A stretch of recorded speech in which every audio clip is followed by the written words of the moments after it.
Let's get started. And you may remember on Monday, we were talking about guilty versus innocent. And there's that concept in many legal jurisdictions where you are innocent until proven guilty, where you need overwhelming evidence for your peers or for a jury to reclassify your innocent guilty status from innocent to guilty. Why were we discussing this concept? I mean, what does it have to do with statistics? We mentioned the idea of a null hypothesis. We're not looking at the book right now. These are my old actuarial notes. This is the old CT series. These days, this material is, I would imagine, covered in CS1, course statistics, the first module. Back when I started writing the exams, it was CT3. Most of my colleagues had an exemption since they had a background in statistics from their years at university. I had to do it, and it's when I first gained this familiarity with the idea of hypothesis testing. And as we do best in these sessions, we're going to read the basic hypothesis being tested is the null hypothesis, and standard notation is H0, and it is sometimes regarded as representing the current state of knowledge or belief about the value of a parameter. And we mentioned status quo on Monday being tested.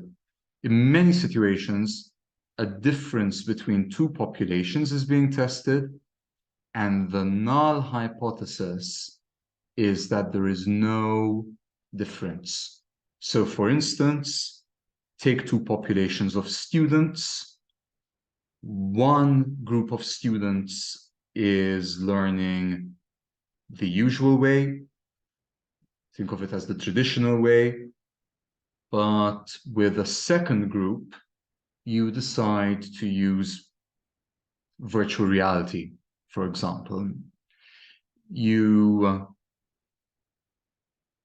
perform the lessons, you expose them to this new teaching method, say over a 6-month period or a semester or an academic year. And what you're really interested in is there a difference in perhaps their performance, in how likely they are to choose that subject at sixth form, these kind of impacts that can be measured either by a test or giving them a survey. And this is what we mean by the difference between two populations. For instance, you look at the mean of both populations. You look at the mean mark of both populations. You look at the variance of both populations. In a test, the null hypothesis is contrasted with an alternative hypothesis. These notes denote it as H1. The book writes it as H subscript A. A test is a rule which divides the sample space, the set of possible values of the data, into two subsets. A region in which the data is consistent with H0, and its complement, its negation, in which the data are consistent, or rather inconsistent this time around, with H0. The tests discussed here are designed to answer the question, does the data provide evidence to justify our rejecting H0? Meaning, when we're hypothesis testing, and just to get an idea of hypothesis testing, let's go back to the very first time that this book mentions hypothesis testing. And if we're going to do that, probably a good idea to first go to the first page and then search hypothesis. And this is exactly it. The very first instance of hypothesis testing in the book occurs in the simple linear regression that we've been discussing from the very start of the sessions this week. We're estimating beta naught hat and beta 1 hat, and then it's from that point onwards, it's very natural to ask, is there in fact a relationship between our single predictor variable, uppercase X, and between the output we're trying to predict, uppercase Y. The null hypothesis, the status quo, the innocent until proven guilty, is that you assume no relationship. The alternative hypothesis, H1, or else HA over here, is that there is some relationship. And of course, then if there is a relationship, you would want to quantify it.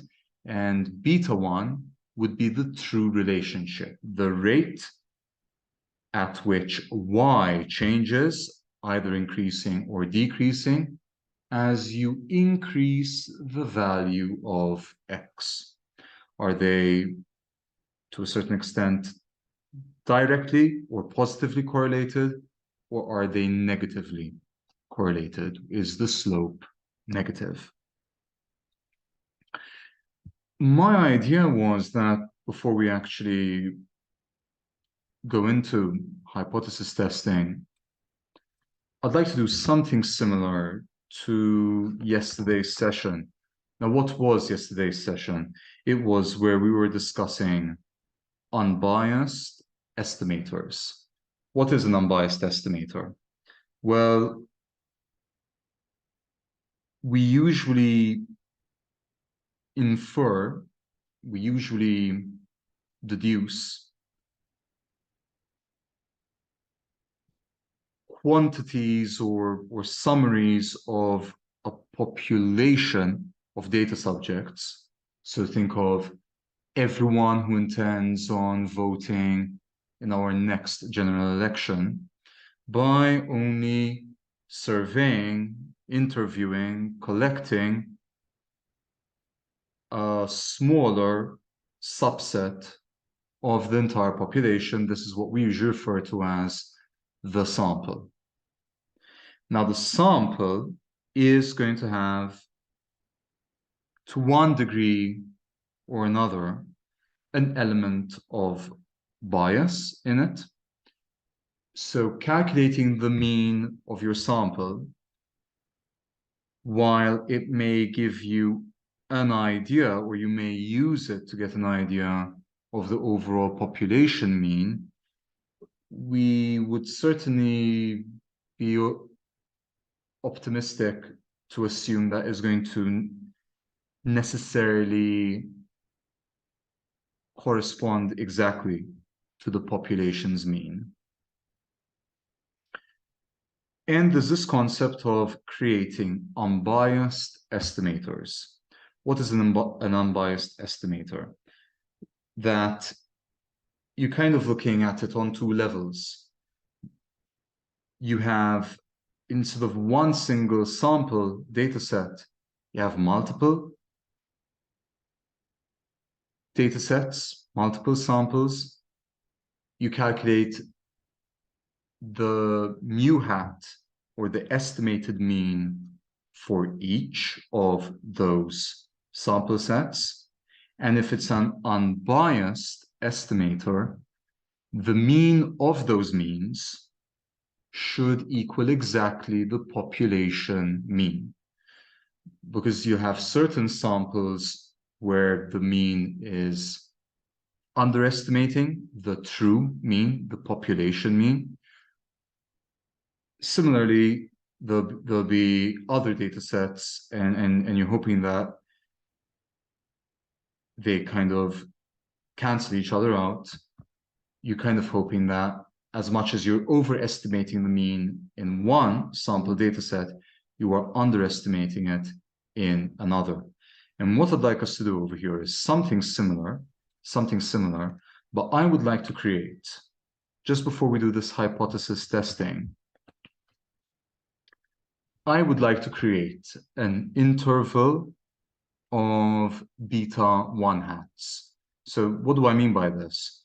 In practice, you will usually only have a single beta 1 hat from your data. And then you create a confidence interval by calculating the standard error, which we concluded yesterday's session by remarking that this would actually itself be an estimate, since it depends on sigma squared, which is the random errors variance, which you wouldn't know usually in practice. And instead we estimate using the residual square error? It was the acronym is RSE, the residual standard error. And then it just so happens that if you want a 95% confidence interval, if you want to be able to go to the board or a committee and you're presenting your findings, and this is usually what actuaries do, there is a clear difference between the decision makers and the individuals that are informing those decisions. And that's what you want. It's also part of an audit trail. It's considered good governance, where in an insurance company, to take, perhaps in my case, the example, the scenario I'm most familiar with, you have your actuaries. If you think of it as a hierarchy to a certain extent, or a flow chart, you have the group chief actuary who is instructing his or her actuaries to do certain studies, build models, aggregate data, clean the data, not necessarily in that order. They prepare a report.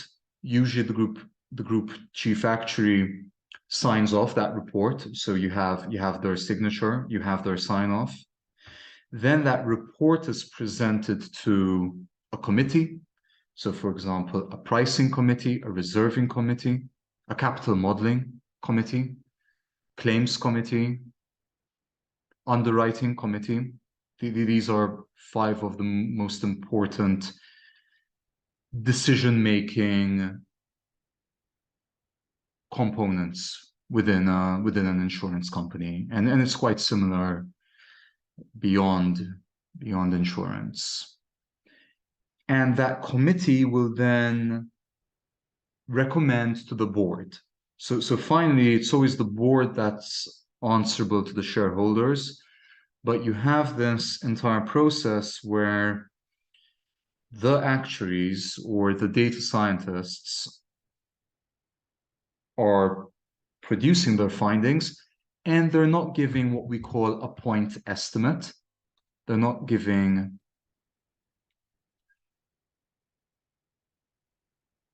if we can just undo, the pink would be the point estimate. That is your estimator. It's a single linear regression. This is the slope. That's not enough. That's not enough.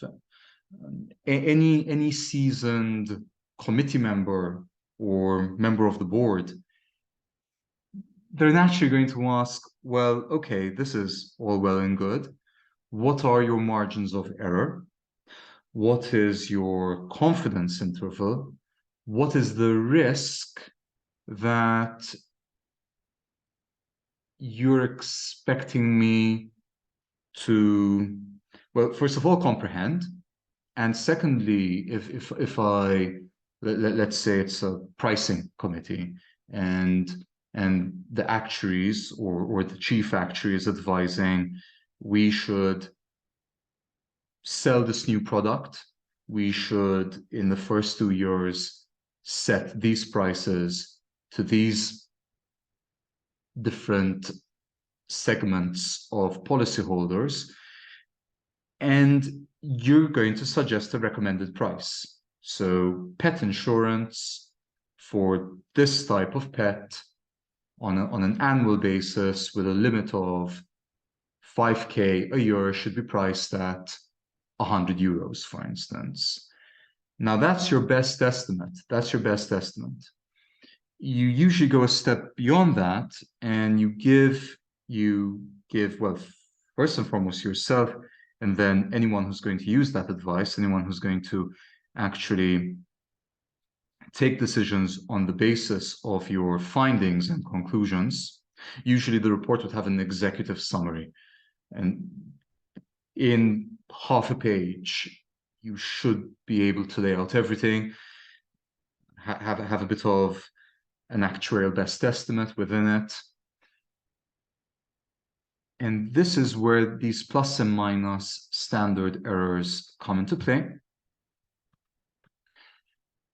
I've placed that hat because that standard error itself is unfortunately an estimate. We're multiplying by 2 for the simple reason that I think we're assuming normality somewhere. And if you multiply by 2, those of you who are familiar with the normal distribution, the bell curve, 2 standard deviations, we could see this in my browser. I think it takes you to roughly 95, I think it's just over 96%. So let's quickly look at this. We can get rid of these tabs. I'll keep this one. We might discuss it today. And if we do normal distribution, and we're speaking of standard errors, how far away you are from the mean.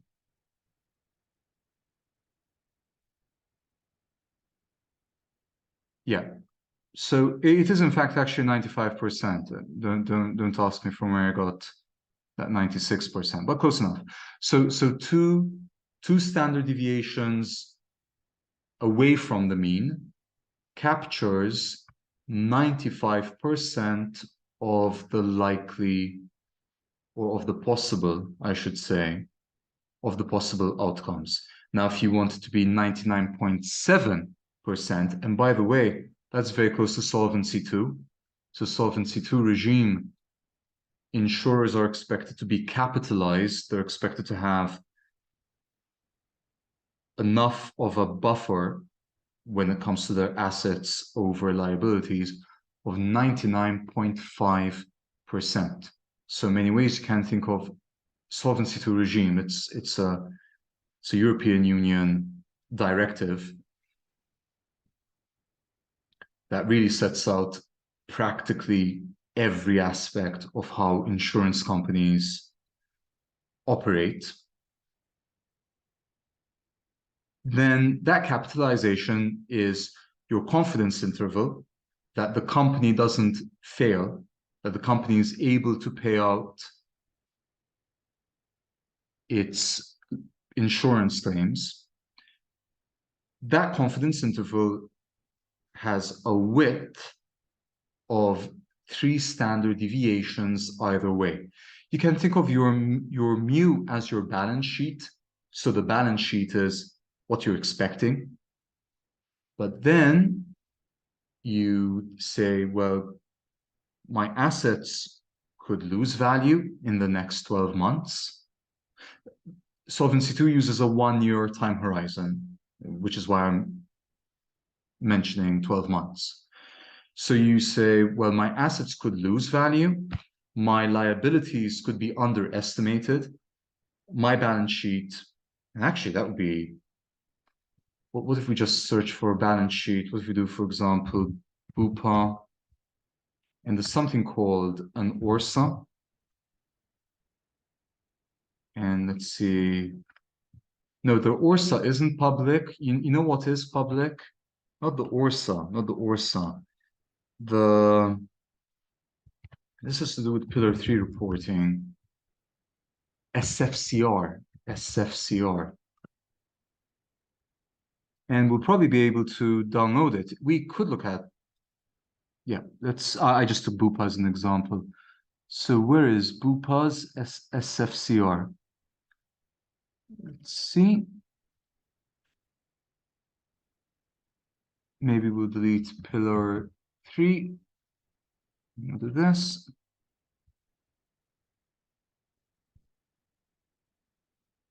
I'll just give you an idea of what their balance sheet looks like. Look, so Bupa, we've heard of Bupa, right? It's one of the major health insurance providers. Do I need to accept? Yeah, we'll just save preferences. And we can look at their most recent one. Now, let's look at the group, for instance. This is their SFCR. Usually, okay, it's not too detailed. Normally it's signed off, but anyway, let's look at their balance sheet. Let's look at their balance sheet. So let's have a look. Let's have a look.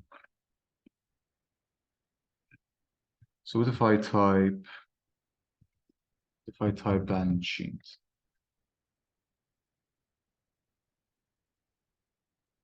Here we go.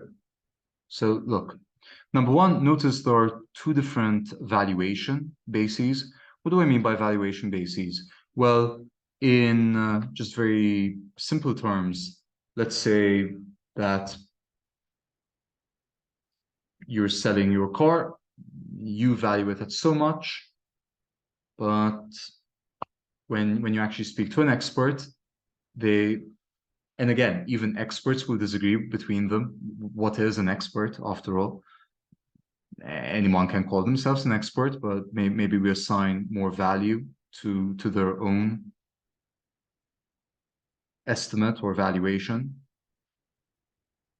It's just the different ways, different principles, different standards for valuing assets and liabilities. There really is nothing else, right? Assets and liabilities. So let's look at Solvency II. So notice, for example, Solvency II, you're not allowed to recognize any goodwill, which is kind of, how just think of the reputation, the value of a company's brand. Let's take, for instance, something really simple. Let's take their cash at bank, and I imagine this is in millions, so quite a nice position, right? You have 1.5 billion in liquid cash. They're ready to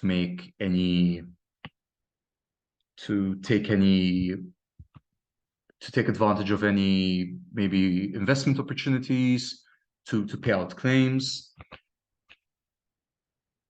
This is the balance sheet. But what is the balance sheet? What is the balance sheet? The balance sheet is just your expected. Your balance sheet is your mu. The accountants have basically just cash is very simple, right? You just sum up what you have in your various bank accounts. Now, what could go wrong? What could go wrong? Well, I could have cash in a specific bank, with a specific bank, and that bank goes under. And there might be deposit guarantee schemes, as we have in our own country, but those are only up to like the first 100K. Anything above that, and who knows, maybe even the depositor guarantee won't pay out. So you stress your assets downwards. You're looking at the worst, not the worst case scenario, but you're looking at when it's this kind of analysis from the point of view of a regulator would want to know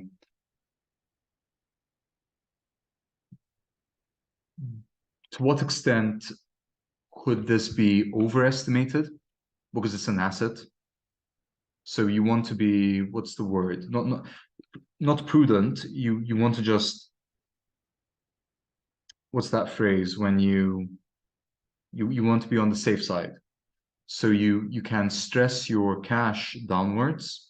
I know this has nothing to do with modeling, but hopefully it's giving you maybe, we're just getting some exposure over here to where we would speak of confidence intervals in your day-to-day office work.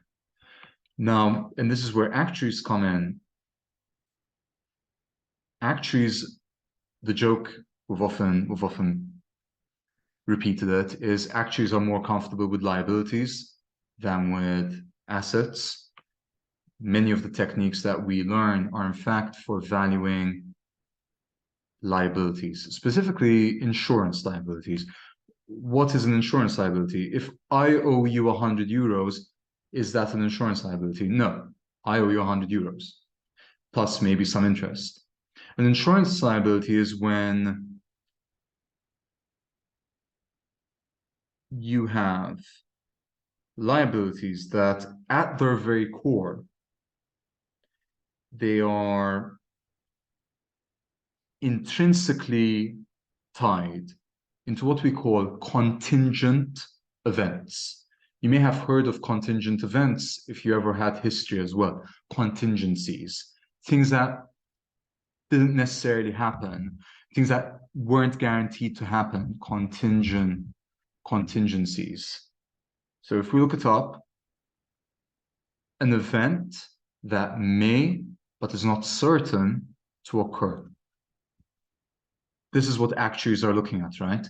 The likelihood of these events occurring, at what frequency, if they occur, what is the impact, the financial impact, and the timing.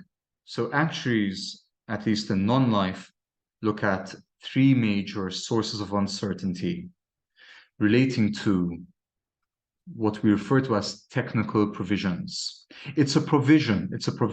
It's not like a payable. A payable, okay, so Bupa at your end had to pay 409 million to perhaps members of staff, maybe regulatory fines if they were fined in any way, construction costs. Bupa has its own kind of healthcare centers, so it's vertically integrated.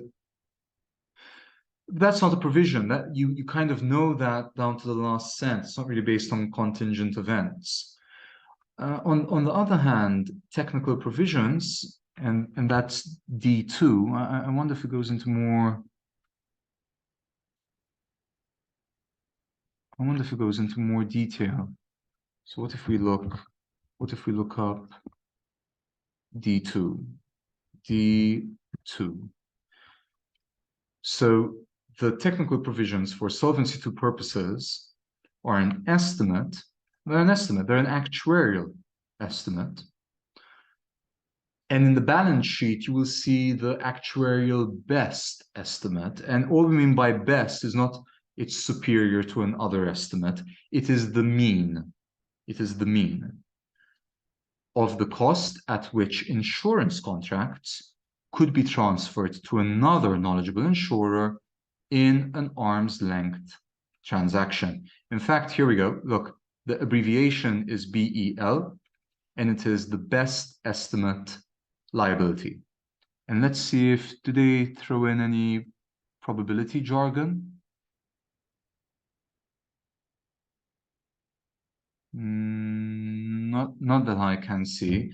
But if we type, for example, expected, you would imagine this word to be thrown around quite a bit. Oh, here we go, in this paragraph itself. And it occurs in other 33 times apparently. So it's what you are expecting, your expectation. Expectation in statistics is the same as the mean.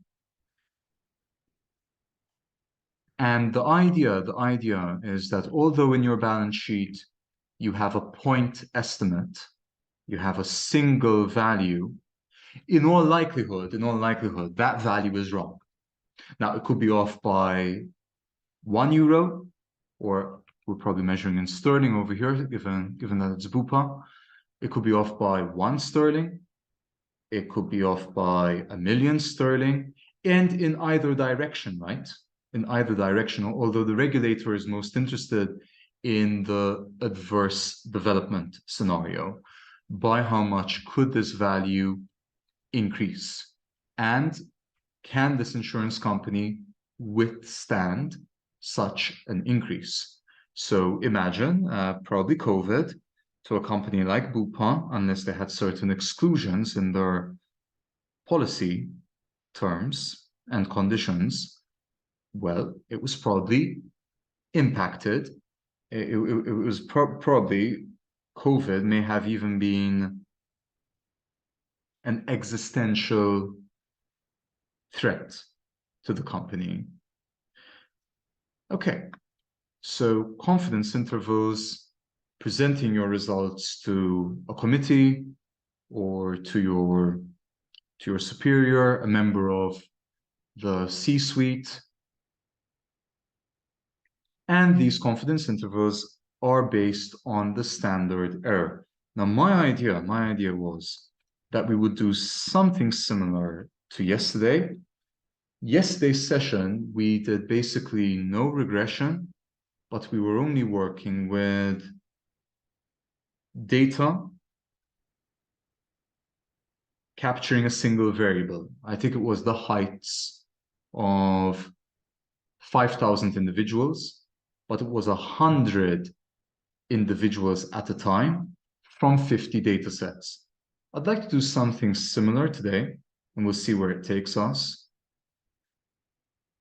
But this time around with X and Y. So to do that, we'll just say that we have some kind of relationship. We'll say we have a linear relationship where A is 5 and B is, for instance, 9. These are going to be the true intercept and the true slope. We also need an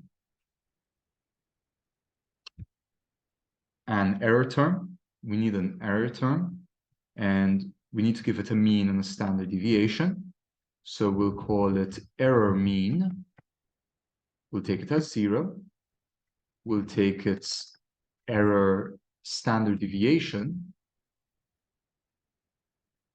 for instance, 11.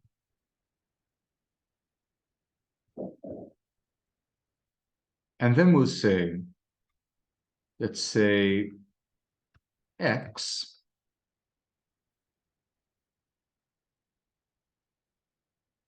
and we'll just generate some data. So uniform, we'll take 5,000 of them. But these 5,000, I'm going to subdivide them like yesterday into packets into data sets into 50 data sets, each data set containing 100 of these observations. We'll say between, for example, 20 and 60. Okay, just give you an idea. Okay, whatever these X values are, hours worked in a week. You're looking at everyone who has, at the very least, a part-time weekly contract of 20 hours. And then you have individuals that work overtime, entrepreneurs, self-employed, etc., etc. Or who knows, maybe they have more than one job. So that would take us up to a maximum possible X observation of 60. Okay. You could do some summary statistics on X if you like as well. I'll call this X raw data. Now the Y raw data, you would normally collect this as well. What we're going to do instead, we're going to generate it. It's synthetic data. And we'll say A plus B times X.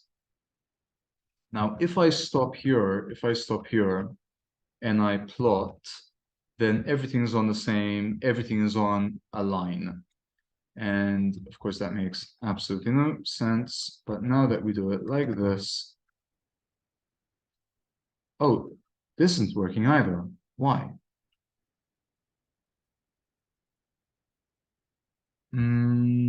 Oh,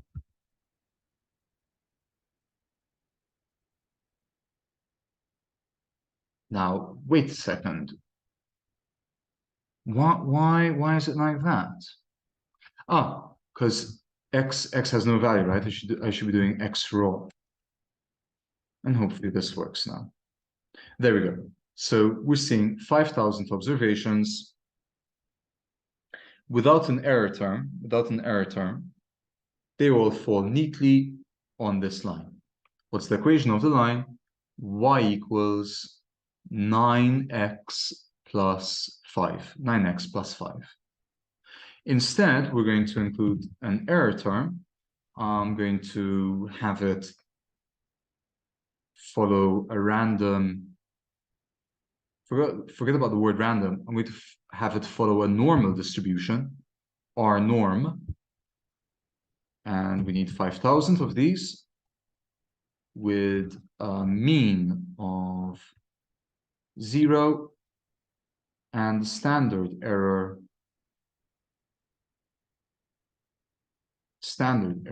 of 11. We run it again, and now this is the data. This is the data. Can I make it larger, just so you have a better look at it? This is our raw data.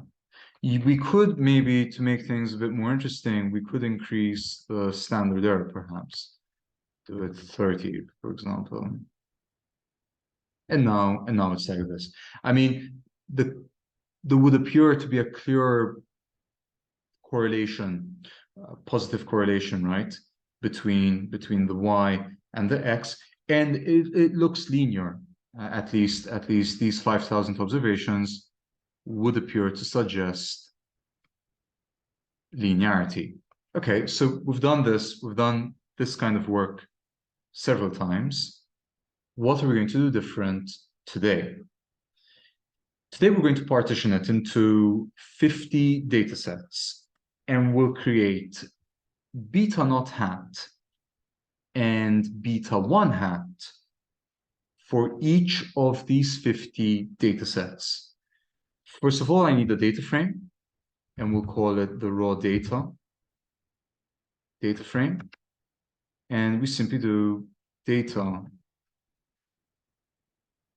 frame, and very easy, very easy. There are a lot of other things that we could specify, but I'm just going to have this. Notice that we now have, besides these values in our global environment, we also have a single data set. But like I said, the idea is that instead of taking the raw data all at one go, I'm going to take, for example, the first data set will be just these 100.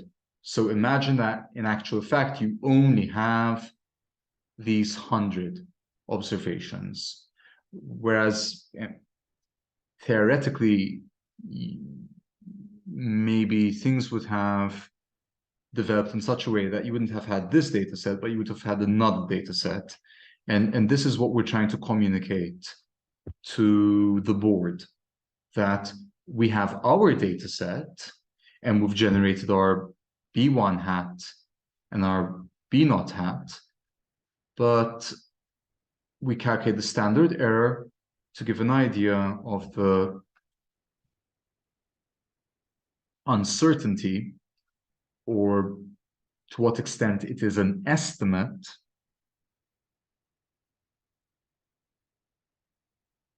of the true beta 1, of the true beta naught. So we're going to do this 50 times. We're going to have 50 beta 1s. And the way we do it is this. We'll say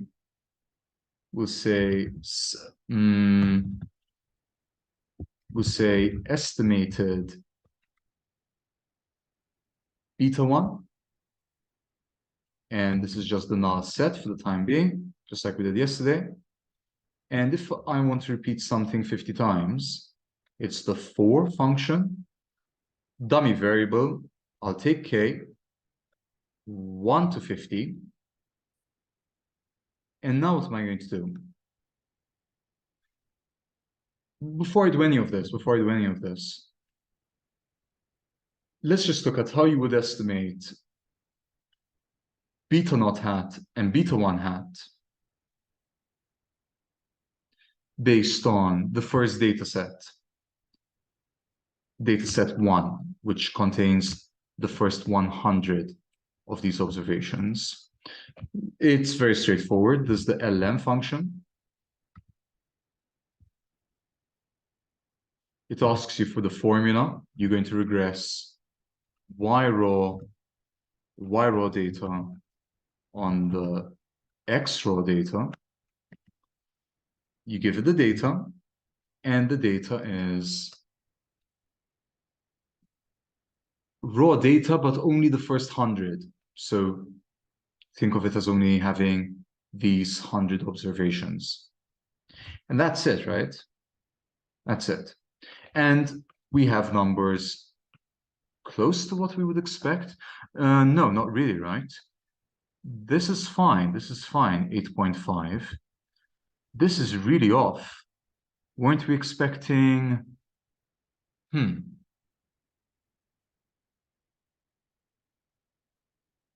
This is not what I would have expected.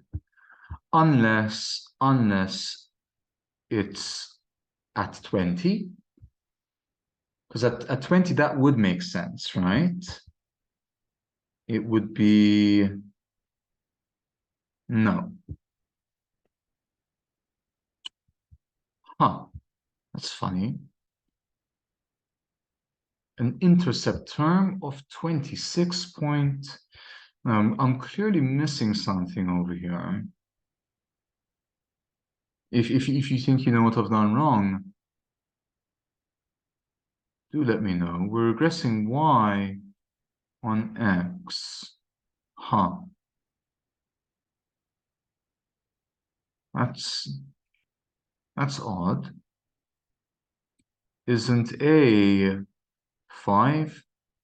So why is our intercept not close to 5? Anyway, I think we're going to have to live with this for the time being.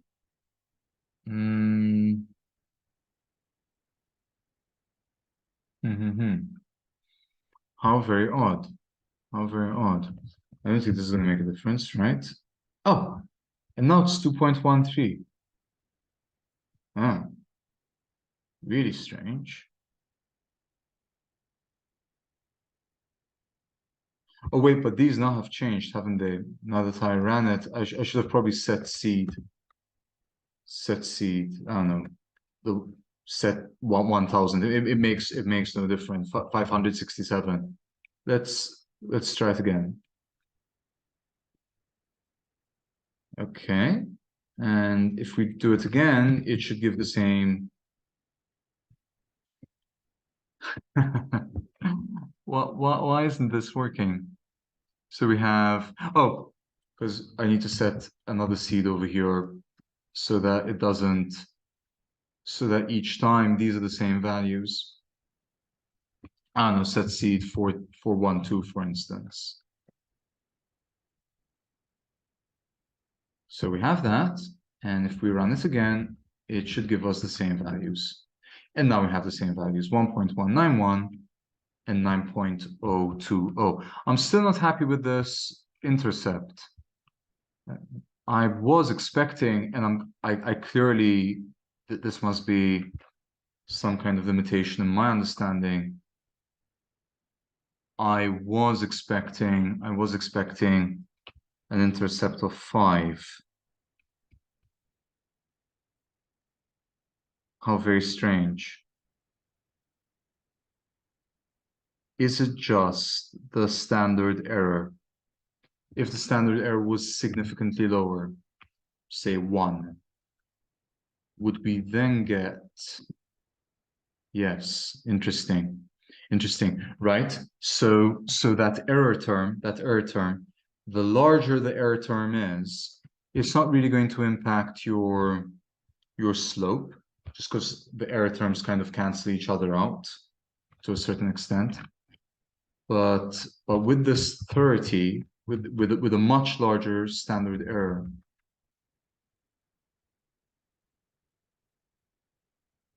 huh? So what was it before? So earlier it was very close to 5. Now it's way off 5. So that error term really distorts the true y-intercept. Okay. Okay. Now, what do you do to only get the beta 1? What do you do to only get the slope? Do you see how we have this ln? We're using this to estimate the 2 parameters. Well, you do $sign, and unfortunately, when you tab, nothing comes of it. But you can type coefficients, and you could say just the second coefficient. And now we have just that value. If I delete this, something that we kind of stumbled across yesterday was if we type model like this, if you type view model, it opens us another tab, and it's giving you the text is quite small. I'm not entirely sure how to make it larger, but you will see, look, residuals, effects, and the coefficients. It's a vector. And it contains these 2 values. And what happens if I... Oh, interesting. It's typed this. Model, square brackets coefficients, and then x row. Okay, so it's going to do the same thing, I guess. It's just a way of calling them, I guess. Okay. Let's delete this. Let's delete the view line of code, and we're back over here. The one thing I don't know how to do, it's not that important, but the one thing I don't know how to do is how to remove the name. So, yes, questions? Just a small thing. There, line 16. What's the LM for? LM means linear model, and whenever you're not entirely sure in R, just type $LM, and if you run this single line of code, you will have the documentation over here. Usually there are examples as well at the very end. Not always, but it would appear to be the case over here. And it explains exactly what that function does, what the arguments are, formula, data. And what we're doing is we're creating a linear model. Specifically, it's a simple linear regression. 1 predictor variable, the x row. And you are estimating what it does is it performs these 2 calculations. It estimates the slope estimator and the y-intercept estimator. Y-intercept, so when x is 0. I don't know if that helps. Yes, thank you, sir. Okay, very good.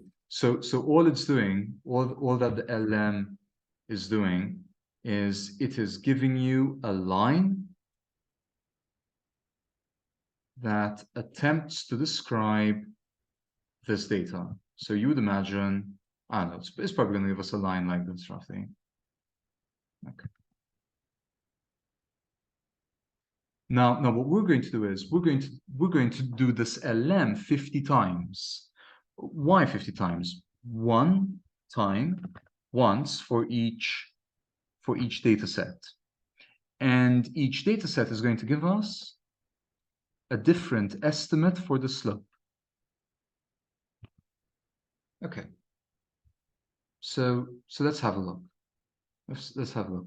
By the way, can I show it to you just to get a better idea? Yeah, okay. So for example, this is your first data set, these 100 observations. Your second data set is from 101, just the way I did it, until 200. So let's look at the second data set. Okay, eyes on this chart. I'm going to run it. That's the second data set. Then there's the third data set. Then there's the fourth data set. Then there's the fifth data set. All of them have, to one extent or another, certain biases. They're not capturing the entire population. Okay. Now, what are we going to do? Well, we're going to run the LM. We're going to run the LM. We're going to save the second coefficient, which is the slope parameter, beta 1 hat, as, I don't know, beta 1 hat, beta 1 hat. And we need to tell R, you shall first work on the first 100, then the second 100. And we did this yesterday, didn't we? We did this yesterday. It's quite simple. All you say is, it's an arithmetic progression. And if you remember your arithmetic progression, the nth term is first value plus n minus 1 times the difference. So 1 plus 100 minus 1, k minus 1, excuse me, times 100. So for example, when k is 1, you will get just 1.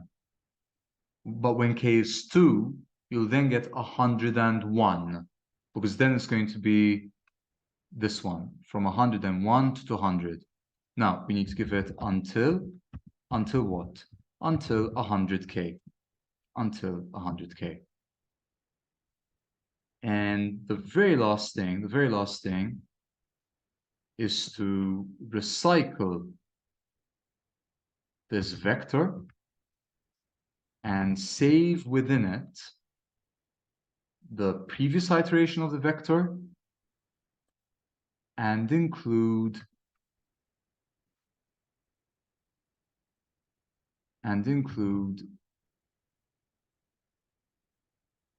this estimated beta 1 hat. So let me run it. And we've ran it. The one thing is I want to learn how to remove the name of a vector. So R remove name from, yeah, remove row names. Yeah. Is it unname? Is it unname? So what if we do unname? Are you seeing each one is labeled extra coefficient? Is it a double N? Yeah. Unname.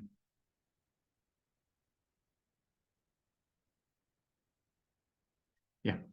These are our estimated beta 1 hats. One for each data set. Now you'll never have this in real life. In real life, you'll have one data set, you'll use it, and you'll create your beta 1 hat. What the confidence interval is doing, it's telling you, but what if you had multiple data sets? What if you had multiple data sets? You wouldn't get the same beta 1 hat for each data set. And this is what I've tried to show you over here. You can sort it. You can sort it.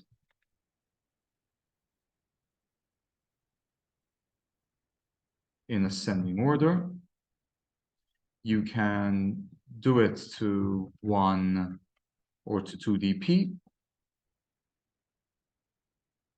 And you can summarize it.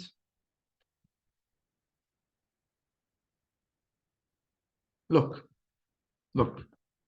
So remember when we had just the first data set, the first 100 observations, and we had our beta 1 hat of 9.02. Now we can see it within this context. So it was maybe closer to the right than to the left. But we have an interval over here. Now, the more data sets we take, the wider that interval might get. It can never get narrower, but the wider it gets. 95% confidence interval is saying if you had to do it infinitely many times, which of course is impossible, but theoretically speaking, if you had to perform this exercise infinitely many times, and what do I mean by this exercise? Get a data set, estimate beta 1 hat. Get another data set, estimate beta 1 hat for that data set. 95 out of 100 times, your beta 1 hat would be within this interval. Whereas in our case, I could, for example, very quickly give you a 50% confidence interval. What is the 50% confidence interval? It's between the first quartile and the third quartile. Can I show it to you using the box plot function, which is something I don't think we've ever mentioned over here? Box plot, this entire thing. Look. So we'll draw these at O level. Maybe we'll draw them horizontally. And there is a way. I'm sure you don't want me wasting too much time, but there is a way. There is a way. Horizontal, do we tell it true? I don't know, maybe you prefer it this way. Notice this might be an outlier. Now we'll see. And if we color code everything, the 50% interval is between 8.852, you see it? 8.852 over here. And 9.155. So you could go to the board and tell them whichever two variables you're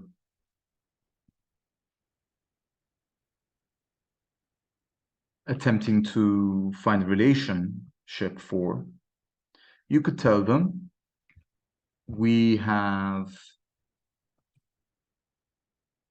a beta 1 hat of 9.01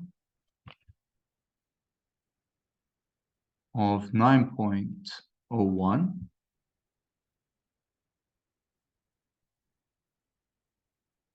9.01, but there's this 50% confidence interval. We expect that 50% of the time, well, should I say it that way?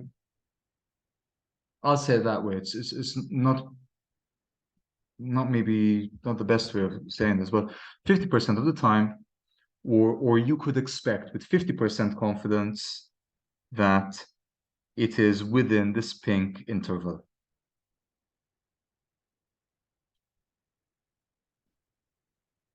Now, of course, you can create you can give them larger confidence intervals. You could maybe the 95% confidence interval would be this. But please do keep in mind, you can't do this in real life. This is more just to get an idea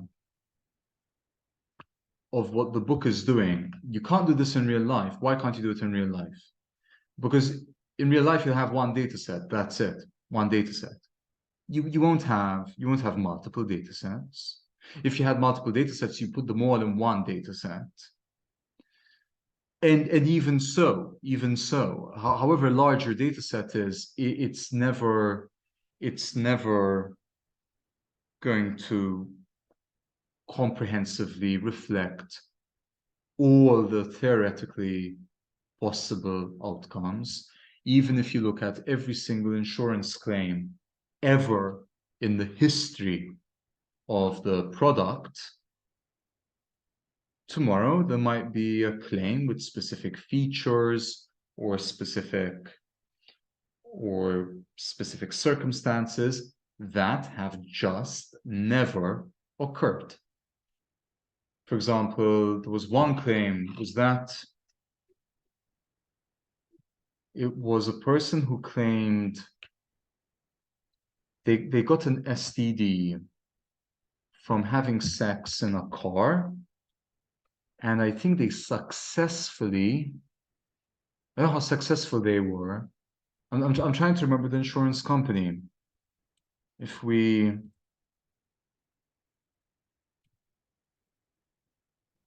and it wasn't all, was it Allstate?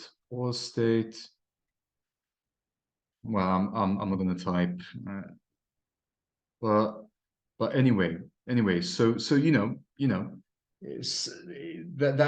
one of those claims that company would have never faced.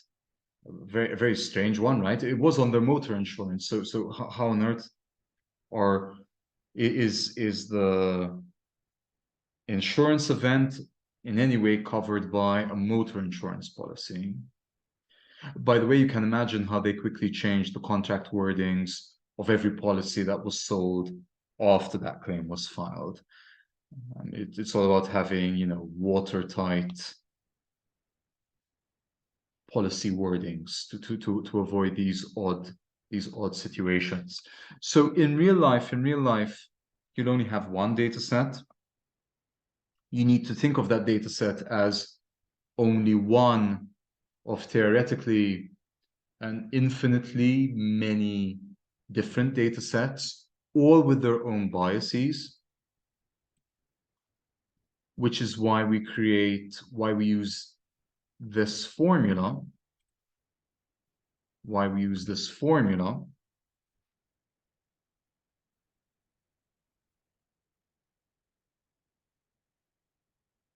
to estimate the confidence interval. It would be really interesting. We don't necessarily need to do it today. I realize we are quickly running out of time or have already done so. Really interesting if maybe using this formula, we see if we can get what is the standard error? What is the standard error?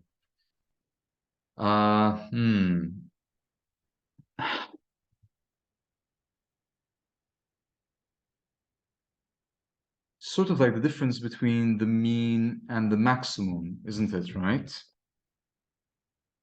So one very, very last thing,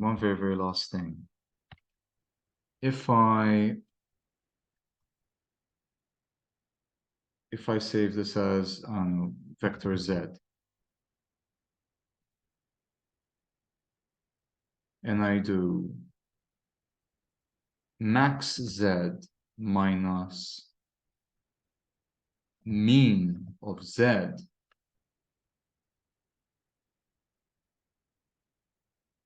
we get this distance. We get this distance. So it's what? It's 9.45 minus roughly 9, which is 0.45. And then maybe we have to divide it by 2, because you'd normally get this by multiplying the standard error by 2. So if I reverse it, this is probably the standard error, roughly. And can we just, and this would be the very, I promise, this would be the very, very last thing that we do. Can we see if we get a similar number by doing the square root of all this? Notice I can't cancel the square root with the square, because this is summation. So just very, very quickly, very, very, very quickly. What if I say square root of the standard error of the error term, the standard deviation, excuse me, the standard deviation divided by the sum of x raw minus the mean of x raw squared. No, it's actually very different. It's actually very different. We're off by an order of magnitude. So I clearly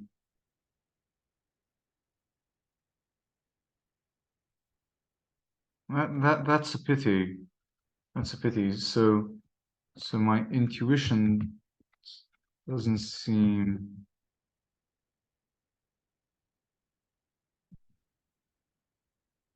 No, looks like I typed it correctly. So what's interesting is that if I've calculated this correctly,